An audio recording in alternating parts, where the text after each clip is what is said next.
ஸ்ரீ ரகுவீர கத்யம் 13வது சூர்ணிக்கையிலிருந்து 20 வரை பார்ப்போம். விஸ்வாமித்திரரோடு ராமலக்ஷ்மணர்கள் காட்டுக்கு போகிறாங்க. போகிற வழியில் என்ன நடக்குதுன்றதை பார்ப்போம்.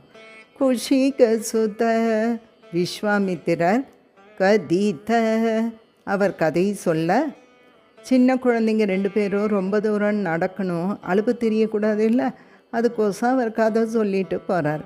விதித்த அவர் சொன்னதை கேட்டு அறிந்து கொண்டாய் ராமா. எப்படிப்பட்ட கதை? நவ விவித கதா, புதிதான விதித்த பலவிதமான கதைகள் அவர் சொன்ன பிறகுதான் நீ புரிந்து கொண்டாய். என்ன கதை? மன்மதன் வரலாறு, கங்கை நதி பூமிக்கு எப்படி வந்தது, தாடகையின் வரலாறு, வாமனாவதாரம், ஜனகரின் வில்லின் வரலாறு, முருகனுடைய வரலாறு. சரி, இதெல்லாம் ராமருக்கு தெரியாதா? அப்படி ஒரு கேள்வி நமக்கு வரும். புதிய கதைன்னு வேற சொல்கிறாங்க, எப்படி இதெல்லாம் புதிய கதையாக இருக்க முடியும் அப்படின்னு யோசிப்போம். உபநிஷத்தில் என்ன சொல்லியிருக்காங்கன்னா, என்னத்தான் நம்ம படித்திருந்தாலும், படித்து தெரிஞ்சுக்கிட்டாலும், நாமே பல விஷயத்தை தெரிஞ்சுக்கிட்டாலும், ஒரு ஆச்சாரியன் மூலமாக கற்றால்தான் அது கற்றதாக அர்த்தம். ஆச்சாரியன் மூலமாக கற்காமல் தானே படிக்கிறேன் என்றால், ஏற்கனவே 100 முறை படித்திருந்தாலும் அது படிக்காததற்கு சமம். விதித்த என்றால் பகவான் இதுவரை தன்னுடைய ஞானத்தால் அறிந்து கொண்டான்.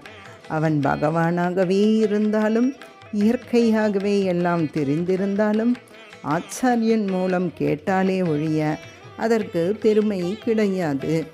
குஷிக சுத கதித, ஆச்சாரிய ஸ்தானத்தில் விஸ்வாமித்திரர் சொல்ல, விதித்த இப்பத்தான் அறிந்து கொண்டதாக அர்த்தம். குரு மூலமாக கேட்டார். நவ விவித, புதிய கதைன்னு ஏன் சொல்லணும் அப்படின்னா, ஒரு ஆச்சாரியரிடம் உட்கார்ந்து ஒரு கதா காலட்சேபம் உபன்யாசம் கேட்கும் பொழுது அது ஒரு புதிய பரிமாணத்தில் நமக்கு தெரியுமா?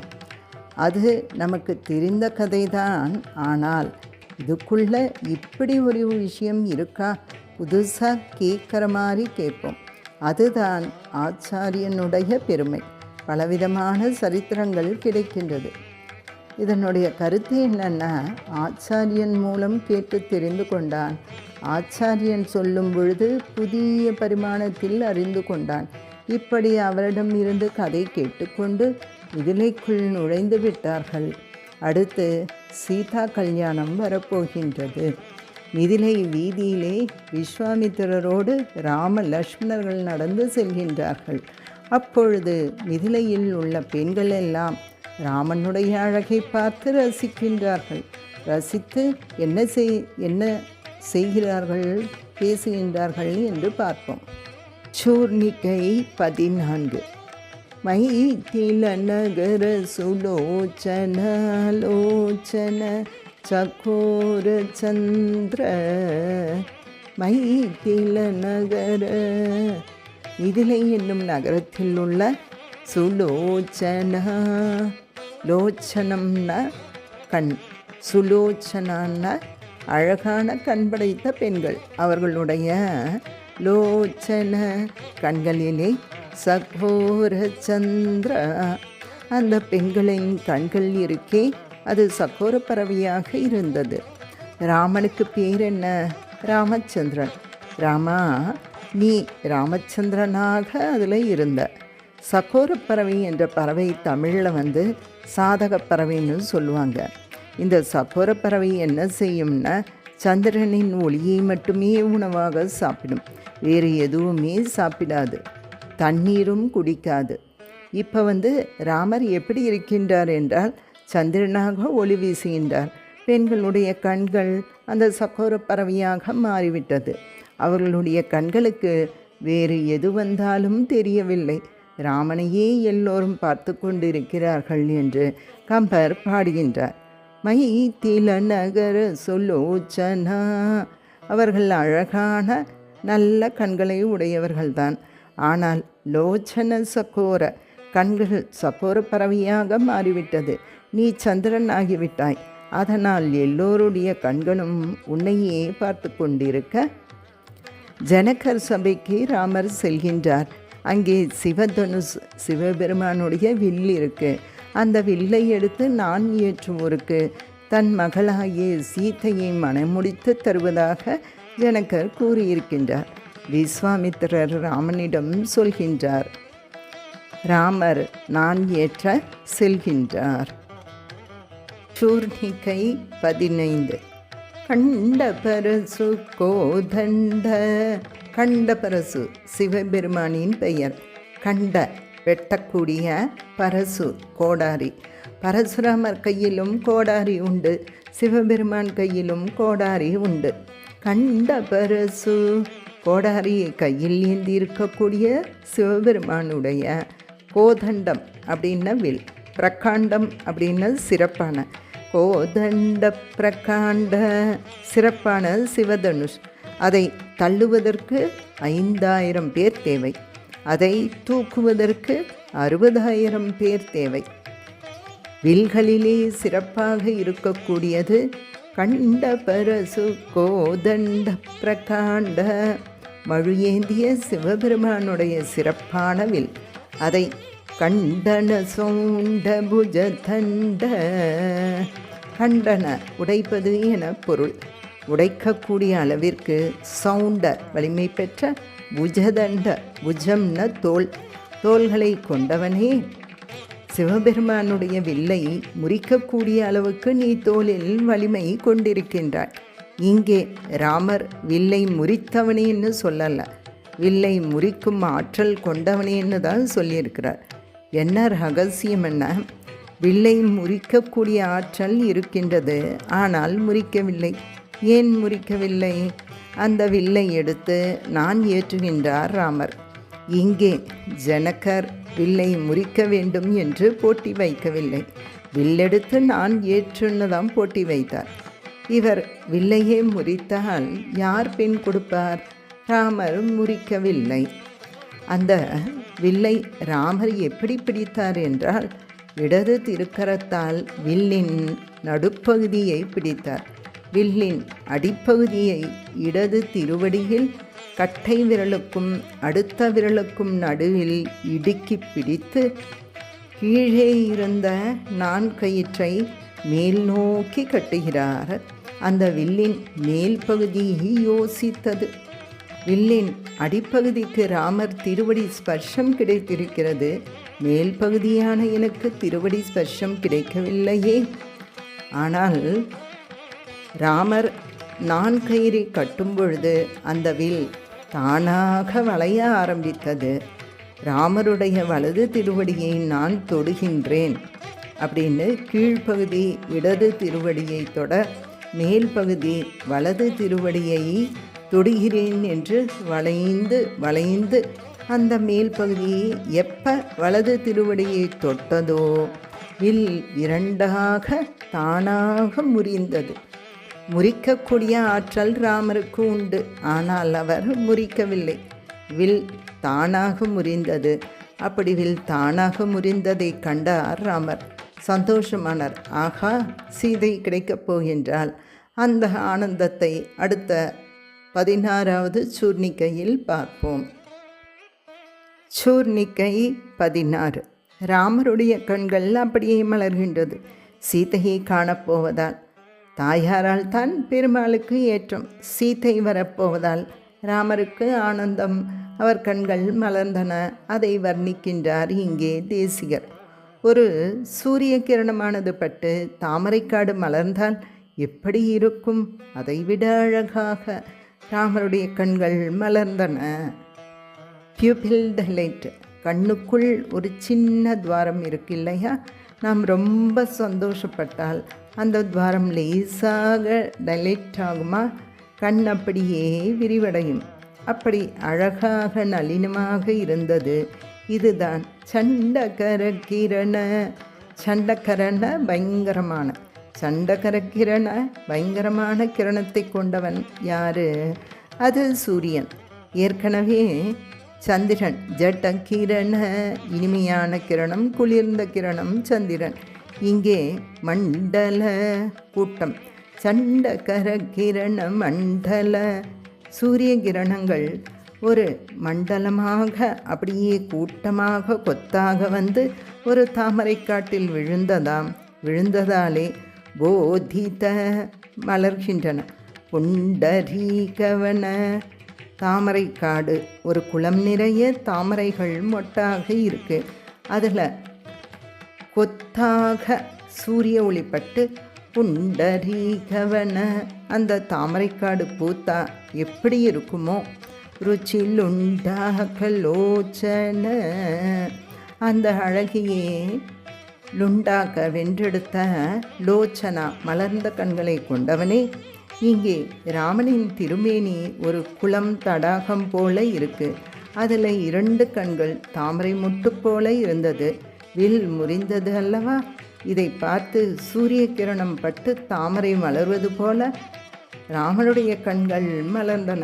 2ஐயும் ஒப்பிட்டால் தாமரைக்காடு மலர்வதை விட ராமனின் திருக்கண்கள் மலர்வது அழகாக இருக்கிறது. உண்டா திருடி செல்வது. தாமரைக்காட்டின் அழகை நீ திருடி சென்று விட்டாய். அதாவது இந்த பேரழகை பார்த்த பிறகு சின்ன சின்ன அழகெல்லாம் ஒரு அழகாகவே தெரியவில்லை. அதனால் சண்டகர கிரண மண்டல கூட்டம் கூட்டமாக சூரிய கிரணங்கள் பட்டு போதித்த அதனால் மலர்ந்த புண்டரீகவன ருச்சி தாமரைக்காட்டின் அழகை லுண்டாக்கலோச்சனா மொத்தமாக திருடிக்கொண்டு போன அழகான கண்களை கொண்டவனே. ராமனுடைய திருக்கண்கள் இப்பொழுது மலர்ந்திருந்தது. அது மட்டுமல்ல, ஜனக மகாராஜா சீதையின் தந்தை இருக்கின்றாரே, அவருக்கும் இப்பொழுதுதான் சந்தோஷம். சூர்ணிகை 17. மோச்சித ஜனக ஹிருதய சங்காதங்க மோச்சித மொத்தமாக நீங்கிவிட்டது. எது? ஜனக ஹிருதய ஜனகன் சீதையின் தந்தையான ஜனக மகாராஜாவுடைய ஹிருதய இதயத்தில் உள்ள சங்கா சந்தேகம், ஐயம். அதாவது இவரால் நான் ஏற்ற முடியுமா என வந்தவர்களை எல்லாம் பார்த்தார். ராமனே வில் ஏற்றும் பொழுது கூட இவரால் இதை செய்ய முடியுமா என்ற சந்தேகத்தோடு இருந்தார். அது மட்டுமல்ல, சங்காதங்க ஆதங்கப்பட்டார். நாம் இந்த பந்தயமே வைக்காமல் இருந்திருக்கலாமோ என ஆதங்கப்பட்டார், வருத்தப்பட்டார். ஒரு வில்லில் 2 மாங்காய் அடித்தார் ராமர். என்னுடைய சந்தேகம் சங்காவையும் போக்கினார், ஆதங்கத்தையும் போக்கிவிட்டான். சூர்ணிகை 18. சீதா கல்யாண வர்ணனை. பரிகிருத நிகில நரபதி வரண சீதையை பெற வேண்டும் என்று நிகில அத்தனை பேரும், யாரு? நரபதி, நர அப்படின்னா மனிதன், நரபதின்னா ராஜா. நிகில நரபதி பூமியில் உள்ள அத்தனை ராஜாக்களும் வரண சீதையை விரும்பி வேண்டி வந்தார்களாம். நிறைய ராஜாக்கள் ஜனகரிடம் வந்து உங்கள் பெண்ணை திருமணம் செய்து கொடுங்கள் என்று கேட்க, நிகில நரபதி வரண பூமியில் உள்ள எல்லா ராஜாக்களும் வந்து கேட்டாலும் பரிகிருத மறுத்து விட்டார், நிராகரித்து விட்டார். ஜனகர் என்ன கூறினார் என்றால், எத்தனை ராஜாக்கள் வந்து கேட்டாலும் வில்லை எடுத்து நான் ஏற்றினால்தான் பெண் கொடுப்பேன், தவிர சும்மா கேட்டா தரமாட்டேன். இந்த நிலையில்தான் ஜனக துஹித்ரு, ஜனகன் அந்த ராஜாவினுடைய துஹித்ருன்ன மகள்னு பொருள். ஜனக துஹித்ரு ஜனகராஜன் திருமகளான சீதா பிராட்டி, ராமர் அவள் கரத்தை பிடித்து குச்சதட விகரண சமுச்சித கரத்தல, விகரணம் விளையாட்டு, குச்சதட விகரணம் காதல் விளையாட்டு, சீதையை கரம் பிடித்து காதல் விளையாட்டு எல்லாம் விளையாட, சமுச்சித கரத்தல உச்சித தகுதியான உச்சிதமான அதற்கு ஏற்ற உச்சிதமான கரத்தல திருக்கரத்தை கொண்ட ராமபிரானே, உன் கைதான் சீத்தையோடு காதல் விளையாட்டு விளையாடுவதற்கு. சீதையின் கையை பிடிக்க அந்த கையை பிடித்தது எதற்கு என்றால், இதே கையால் உன்னோடு பல காதல் விளையாட்டுக்கள் புரியப் போகின்றேன் என காட்டிக்கொண்டு எத்தனை ராஜாக்கள் வந்தாலும் பிராட்டியை யாராலும் தொட முடியாது. அதுக்காகத்தான் இந்த சூர்ணிகை. இதனுடைய கருத்து என்னன்னா, ஹரிகிருத நிகில நரபதி வரண. எத்தனை ராஜாக்கள் வந்தாலும் ஜனகர் நிராகரித்தார். ஜனக துகித்ரு, அந்த ஜனகர் மகளுடைய குச்சதடவிகரண காதல் விளையாட்டுகள் செய்வதற்கு ஏற்றபடி சமுச்சித கரதல ஏற்றதான தகுதியான திருக்கரத்தை கொண்ட ராமபிரானே, சீதையின் கரம் பிடிக்க பாணி கிரகணம் மேற்கொள்ள சீதா கல்யாணம் என்பது இனிதே பூர்த்தியானது. சீதா கல்யாண வைபோகமே ராம கல்யாண வைபோகமே. சூர்ணிகை 19-20. இதில் என்ன வருதுன்னா, சீதா கல்யாணம் முடிஞ்சு அயோத்திக்கு திரும்புகிற நேரம். லக்ஷ்மணருக்கு ஊர்மிளை, பரதனுக்கு மாண்டவி, சத்ருக்கனுக்கு சதகீர்த்தி என்று மிதிலையிலிருந்து புறப்பட்டு வரும் வழியில் பரசுராமரை வீழ்த்திவிட்டு அப்படியே ராமர் திரும்புகின்றார். இந்த 19வது சூர்ணிகையில் பரசுராமரை எப்படி வென்றான்? இந்த பரசுராமர் கையில் விஷ்ணு தனுஷ் என்ற ஒரு வில் உண்டு. பரசுராமர் ராமரை வழிமறிக்கின்றார்.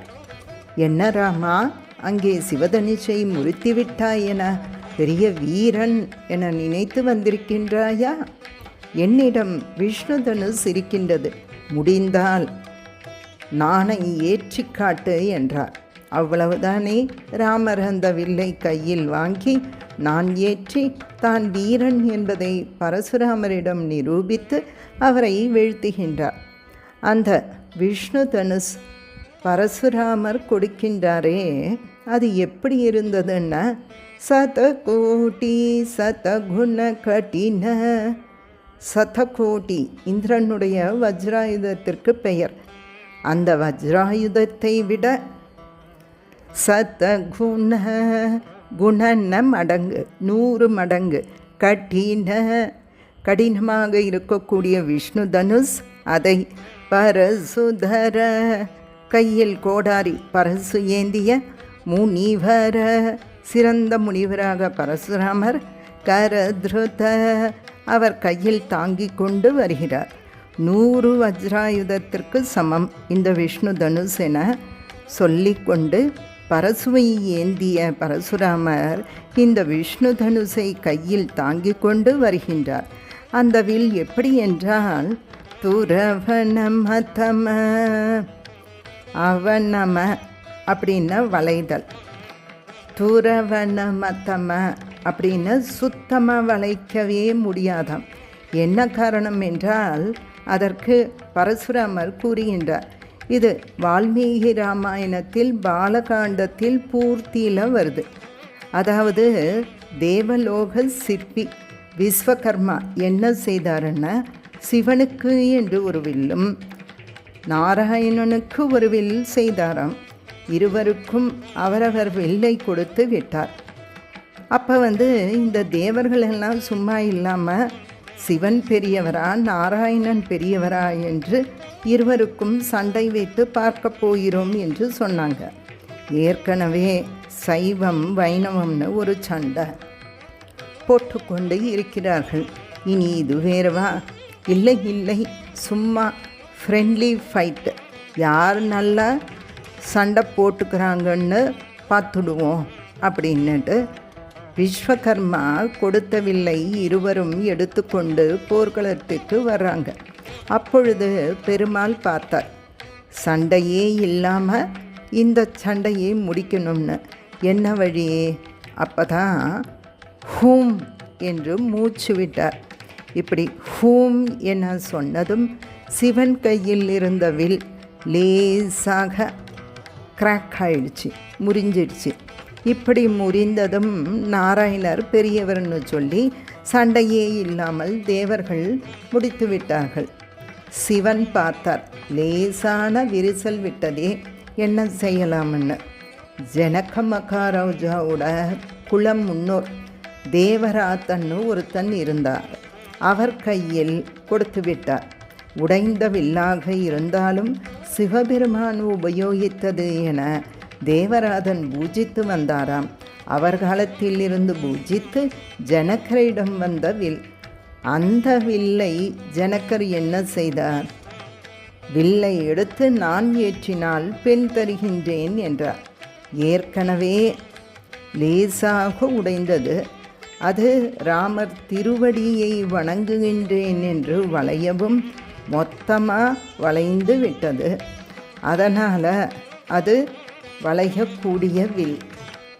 இப்போது இங்கே பரசுராமர் கொண்டு வந்தது நாராயணன் கையில் இருந்த வில். அது உடையாதது. அதனால் என்ன சொல்கிறார் என்றால், சிவதனுசு அப்படி தேவராதன் வழியாக ஜனகரிடம் சென்றது. இப்பொழுது என்னிடம் இருக்கும் விஷ்ணு தனுசை நான் ஏற்றி காட்டு என்று. துரவனமதம வளைக்க முடியாத வில்லை எடுத்து காட்டினார். ஒருவர் கேட்டார் அவருடைய சந்தேகம். பரசுராமரும் பெருமாள், ராமனும் பெருமாள், பெருமாளும் சண்டை போட்டுக்கலாமா? அங்கே வார்த்தைக்குள்ள தேசிகர் சொல்கிறார் என்னன்னா, ராமர் தான் முழு பெருமாள், பரசுராமர் பெருமாளின் முழு அவதாரம் இல்லை. அவர் ஒரு ஜீவாத்மா, ஜமதக்னியின் மகன்.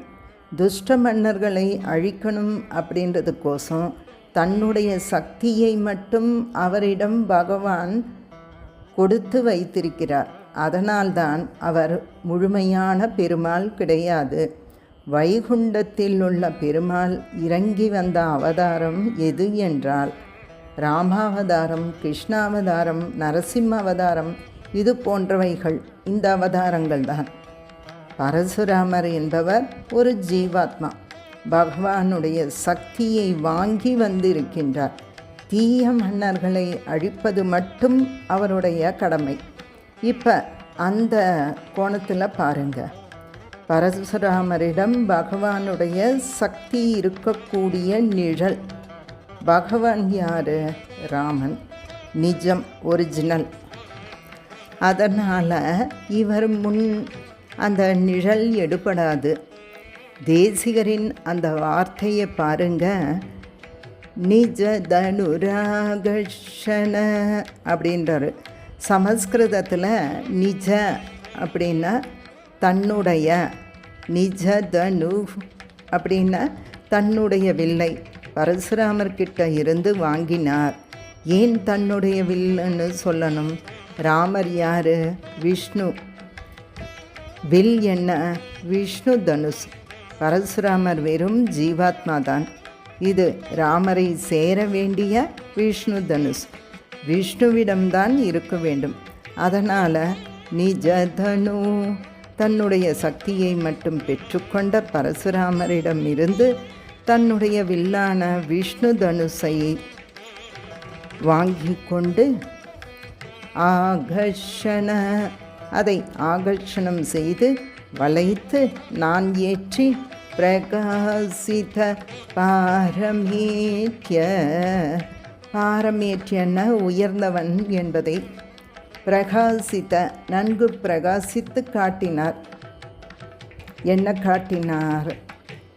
ஒரிஜினல் உண்மையான அவதாரத்திற்கு முன் ஆவேச அவதாரம் எடுபடாது. பூர்ணாவதாரம் முன்னாடி ஆவேச அவதாரம் நிற்காது. அப்போ நான் தான் பெரியவன் என்பதை பிரகாசித்த பாரமேற்றிய, நன்கு பிரகாசப்படுத்தி தான் உயர்ந்தவன் என்று காட்டினார். சூர்ணிகை 20.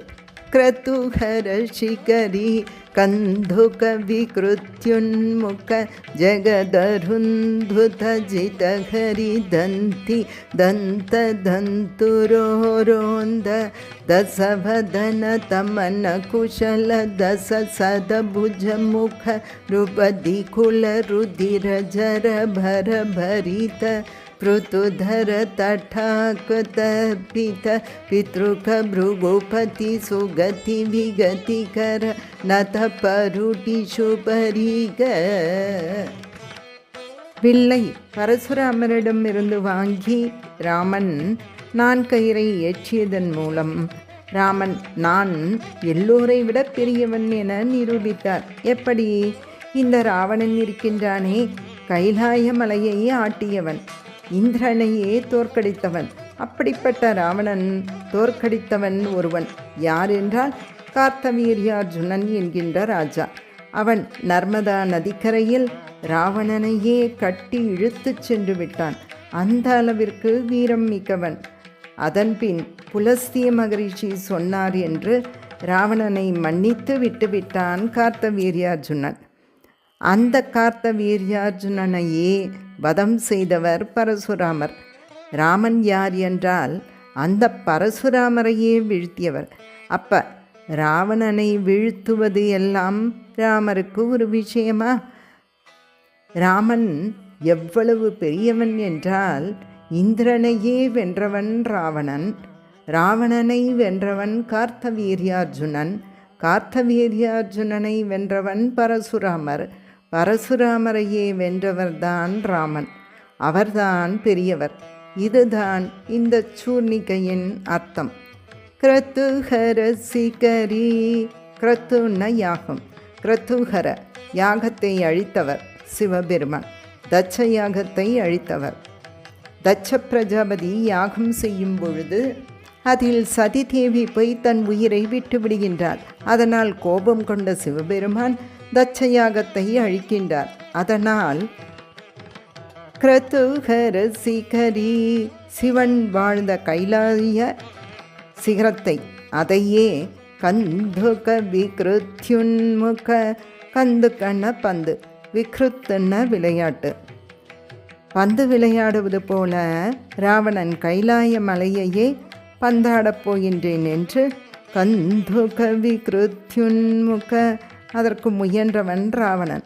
ராவணன் குபேரனிடம் சென்று புஷ்பக விமானத்தை பெறுகின்றான். புஷ்பக விமானத்தோடு அப்படியே திரும்பி வருகின்றார். வழியில் கைலாசமலை இடித்தது. இது என்ன மலை வந்து இடிக்கின்றது என்று சிவனுடைய சிகரமான கைலாயத்தை பந்தாட முயற்சி செய்து அதை ஒரு ஆட்டியவன் ராவணன். மொத்த உலகத்தையும் போட்டு துன்புறுத்தக்கூடியவன் ராவணன், லோக ராவணன். அவர் போட்டு உலகத்தில் எல்லோரையும் அழுகை ஓலமிட வைத்து விடுவான். அப்படி உலகத்தை துன்புறுத்திய ராவணன் ஜிதஹரி தந்தி தந்த தந்துர. அது மட்டுமா, இந்திரனையும் வீழ்த்தி கட்டி இழுத்து இலங்கையில் கொண்டு சென்று சிறை வைத்தவன். அதுதான் ஜிதஹரி. ஹரின்ன இந்திரன், ஜித்தன்ன ஜெயிக்கப்பட்டார். மேகநாதன், அவனுக்கு இந்திரஜித்துன்னு பெயர். இந்திரனை ஜெயித்து விட்டான். பிரம்மா ராவணனிடம் கெஞ்சி இந்திரனை சிறை வைத்திருக்காதே என்று கூறி பிரம்மா அழைத்து சென்றார். இதுபோல இந்திரனை ஜெயித்து இந்திரனுடைய யானைக்கு ஐராவதம் என்று பெயர். அதன் மார்போடு மோதி மோதி சண்டை போட்டான் ராவணன். அதுதான் ஜிதஹரி தந்தி. தந்தி தந்தின தந்தம் என்று பொருள். தந்தம் கொண்ட யானை என்று அர்த்தம். ஹரி தந்தி, இந்திரனுடைய ஐராவத யானையுடன் சண்டை போட்டு தந்த தந்துர, யானையின் தந்தம் இருக்கே, அதனால் தந்தத்தால் ராவணன் மார்பில் மோதி மோதி சண்டை போட்டு ராவணனுடைய மார்பு தந்துர நீடு பள்ளமாக இருக்கிறதாம். தசவதன, 10 தலை கொண்டவன் ராவணன். இப்பொழுது ராவணன் எப்பேற்பட்டவன் என்று பார்த்தோம். இவரை வீழ்த்தியது யார் என்றால் தசவதன தமன குச்சல தச சதபுஜ. இந்த தசவதனாகிய ராவணனை தமன வீழ்த்தக்கூடிய, குச்சல ஆற்றல் மிக்கவன், 1000 கை கொண்ட கார்த்தவீர்யார்ஜுனன். தச சதபுஜ 10 100 1000 கை கொண்ட கார்த்தவீர்யார்ஜுனன் அவன்தான். தசவதன தமன குச்சல தச சதபுஜ ராவணனை அழிக்கக்கூடிய அளவிற்கு ஆற்றல் மிக்கவனாக இருந்தான். ராவணன் ஒரு சமயம் நர்மதா நதிக்கரைக்கு சென்று மணலால் சிவலிங்கம் செய்து பூஜை செய்தான். அந்த கார்த்தவீர்யார்ஜுனன் 1000 தோளாலே நர்மதையில் நீராடினான். அப்பொழுது நர்மதா நதியே நின்று விட்டது. ஒரு கை அவ்வளவு நீளம். 1000 கையோடு நீராடினால் அணை கட்டியது போல நதி வெள்ளமானது அப்படியே நின்று விட்டது. குளித்து வெளியில் வந்து நின்று தண்ணீரெல்லாம் மொத்தமாக பொங்கி வந்தது. ராவணனை மூழ்கடிச்சிடுச்சு. யாரது? நர்மதா நதிக்கரையில் சிவலிங்கம் வைத்து பூஜை செய்தால் எனக்கு இடையூறு செய்வது யார் என்று சண்டையிட வந்தான். கார்த்தவீர்யார்ஜுனன் பார்த்தான், யார் என்னிடம் சண்டைக்கு வருவது என்று. ராவணனை பூச்சியை பிடிப்பது போல பிடித்து கட்டி கொண்டு போய் அரண்மனையில் வைத்தான். பின் ராவணனின் தந்தை விஸ்ரவஸ் முனிவர் இருக்கின்றாரே, அவருடைய அப்பா புலஸ்தீக முனிவர், ராவணனுடைய தாத்தா, அவர் ஒரு முனிவர், தந்தை வழி தாத்தா. அவர் வந்து அவன் அரக்கனாக இருந்தாலும் முனிவர் வாரிசு என கெஞ்சியதால் கார்த்தவீர்யார்ஜுனர் விட்டார் என்பது வரலாறு. இப்போ கார்த்தவீர்யார்ஜுனனையே அழித்தவர் யார் என்றால் தச சதபுஜ முகன தொடக்கமாக கார்த்தவீர்யார்ஜுனனிடமிருந்து ஆரம்பித்து ருபதி ருபத்தின ராஜா, ருபத்தி குலன அந்த ராஜவம்சத்தையே வீழ்த்தியவர் பரசுராமர். கார்த்தவீர்யார்ஜுனன் என்ன செய்தான் என்றால், பரசுராமருடைய தந்தை ஜமதக்னி முனிவர் அவரிடம் அபச்சாரம் செய்துவிட்டான். பரசுராமர் பதிலுக்கு கார்த்தவீர்யார்ஜுனனை சென்று தண்டிக்கின்றார். அந்த கார்த்தவீர்யார்ஜுனன் மகன்கள் என்ன செய்தார்கள் என்றால், பரசுராமருடைய தந்தை ஜமதக்னியை கொண்டு விடுகின்றார்கள். பரசுராமர் கூறினார், அவன் தவறு செய்தான், தண்டித்தேன். ஆனால் வேலியே பயிரை மேய்வது போல தர்மத்தை காக்க வேண்டிய மன்னர்களே இப்படி ஒரு முனிவரை அழிப்பதா? இனி துஷ்டர் மன்னர்களை எல்லாம் அழிக்கின்றேன்னு ருபத்தி குல அரசர்களோடு 21 தலைமுறை எந்த மன்னர்களெல்லாம் அதர்ம வழியில் சென்றார்களோ 21 தலைமுறை மன்னர்களை பரசுராமர் அழித்தார். எங்கிருந்தன? கார்த்தவீர்யார்ஜுனிடமிருந்து மொத்த அரச வம்சத்தை அழித்தவர் யார் என்றால் பரசுராமர். அழித்து என்ன செய்தார் என்றால், ருபதி குல ருதிர ஜரபரித ருதிர உதிரம் இரத்தம், அந்த ராஜாக்களுடைய இரத்தமானது ஜர வெள்ளமாக பொங்கி வருகிறது. அந்த இரத்தத்தை பரித புருதுதர தடாக அதை ஒரு தடாகமாக சேமித்தாராம். இன்னைக்கு குருட்சேத்திரம் இருக்கு இல்லையா, மகாபாரத யுத்தம் நடந்த இடம், அங்கே சமந்த பஞ்சகம்னு ஒரு துறை, அந்த இடத்தில் ருதிர ஜர இவர்களுடைய இரத்த வெள்ளத்தை பரித மொத்தமாக நிறைத்து பிருதுதர தடாகம்னு ஒரு பொய்கை ஏற்படுத்துகின்றார். பிருதுதர பெரிய ரொம்ப பெரிய பொய்கை சமந்த பஞ்சகம்னு ஏற்படுத்துகின்றார். ஏற்படுத்தி அந்த இரத்த வெள்ளத்தில் தர்பித பித்ருக்க தன் பித்ருக்களுக்கு தர்ப்பணம் செய்தாராம் பரசுராமர். தன் அப்பாவை இந்த ராஜாக்கள் தானே கொன்றார்கள், அதனால் அந்த ராஜாக்கள் இரத்தத்தால் தர்ப்பணம் செய்கின்றேன் என்று ருபதி குள்ள ருதிர ஜர பர பரித ருதுதர தடாக தர்பித பித்ருக்க அந்த மன்னர்களின் மொத்த இரத்தத்தையும் சமந்த பஞ்சகம் பொய்கையில் சேமித்து அந்த இரத்தத்தால் பித்தர்களுக்கு தர்ப்பணம் செய்ய பிருகுபதி, பிருகுகுலத்தில் வந்த பிருகுகுல தலைவர் பரசுராமர் அந்த பிருகுபதியை ராமன் எப்படி முடிக்கின்றார் என்று சொல்லி முடிக்கின்றார். சுகதி விகதி கரணத பருடி சுபரிக.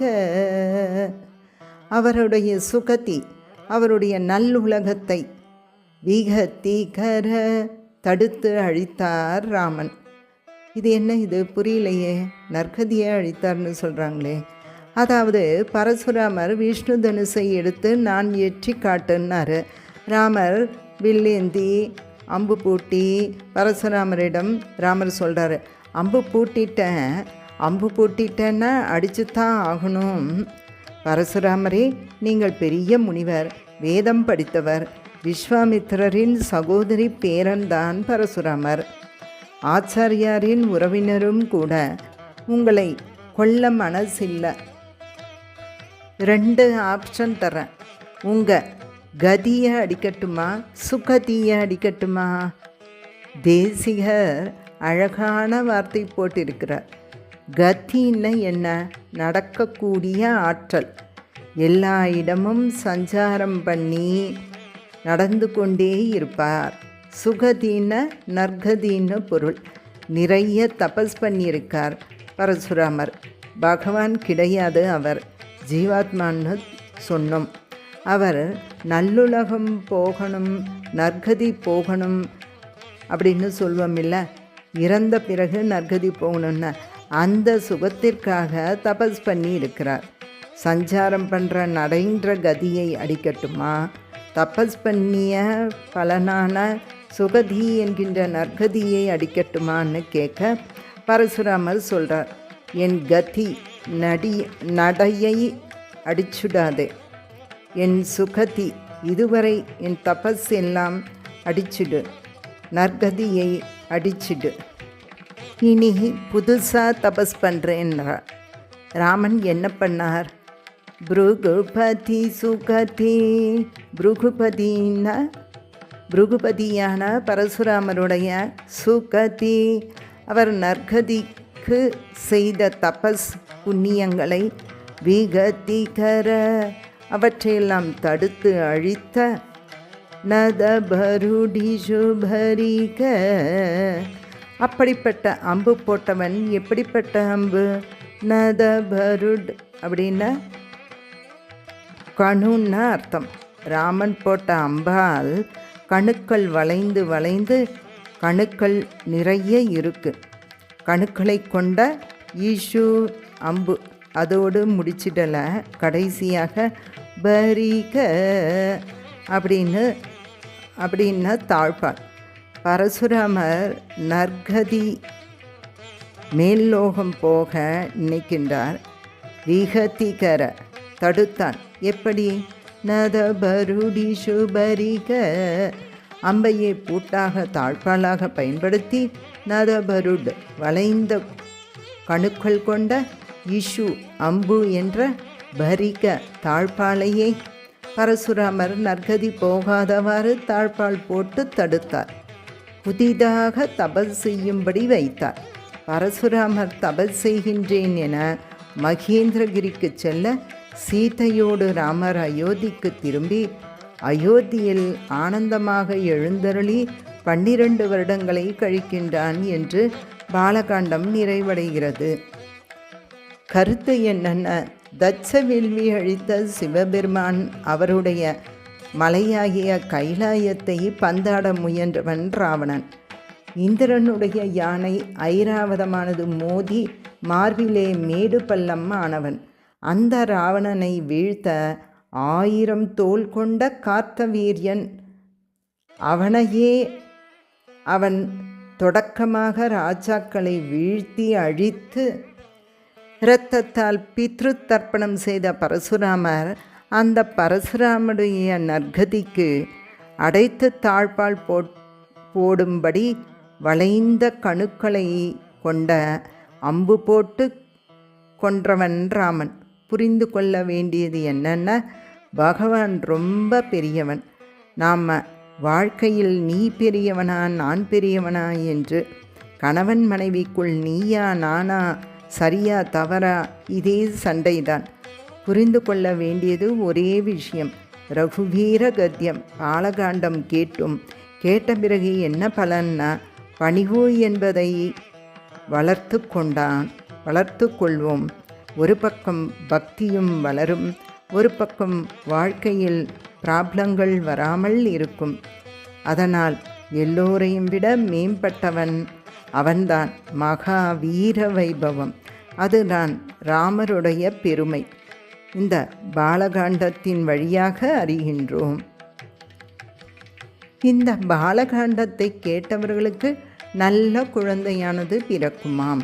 பாலகாண்டமானது நிறைவடைகின்றது.